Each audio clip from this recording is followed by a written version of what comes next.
Sa laban ng Golden State Warriors versus Memphis Grizzlies, yun na po mga idol ang pinakamagandang laban itong si Al Horford. Nagkaroon lang naman siya ng 16 points, 9 rebounds, 6 assists sa loob lamang ng 26 minutes at meron siyang plus 24 na plus minus. Two-way player itong si Horford. Ibig sabihin nun ay hindi lang siya isang typical na center. Marami siyang magagawa.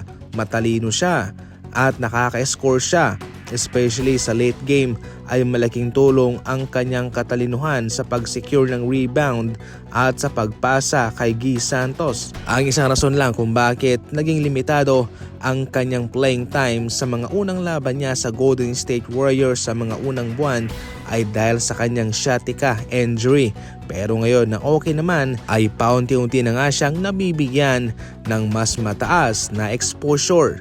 Given na nasa Warriors na rin si Kristaps Porzingis, paniguradong maraming mga alaala at mga chemistry, mga koneksyon na manunumbalik sa kanilang dalawa. Naging prangka lamang si James Harden sa kung ano ang kahulugan ng loyalty para sa kanya. Ayon pa mismo kay James Harden, walang masama sa palipat-lipat ng kupunan sa NBA sapagkat ang larong ito ay purong negosyo lamang at maraming pera ang involved, kaya marami ring mga desisyon na dapat gawin. Overrated daw ang salitang loyalty sa NBA mga idol, ayon pa mismo kay James Harden. Kung tutuusin, minsan yung mga players ay masyadong loyal sa kanilang kupunan, pero yung mga kupunan nila, kung hindi naman nila nakikita in the future ang player na yon, ay kaagad naman nilang papakawalan sapagkat gagawin talaga nila yung kung ano ang nakakabuti para sa kanilang kupunan.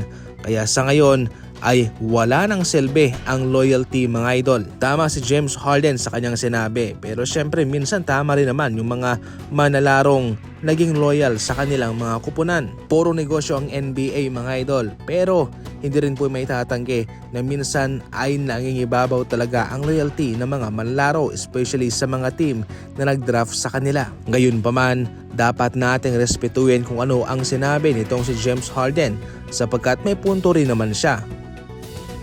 Nasa Cavaliers lang at Golden State Warriors kasama ang dalawang misteryong team sa mga potential landing spot nitong si LeBron kung sakaling siya'y alis man sa Los Angeles Lakers. Una, Cavaliers. Doon siya na-draft kaya perfect yun para tapusin niya ang kanyang career doon.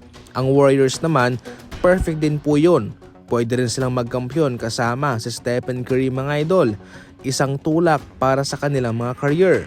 Labas doon ay mayroong dalawang kupunan na misteryoso.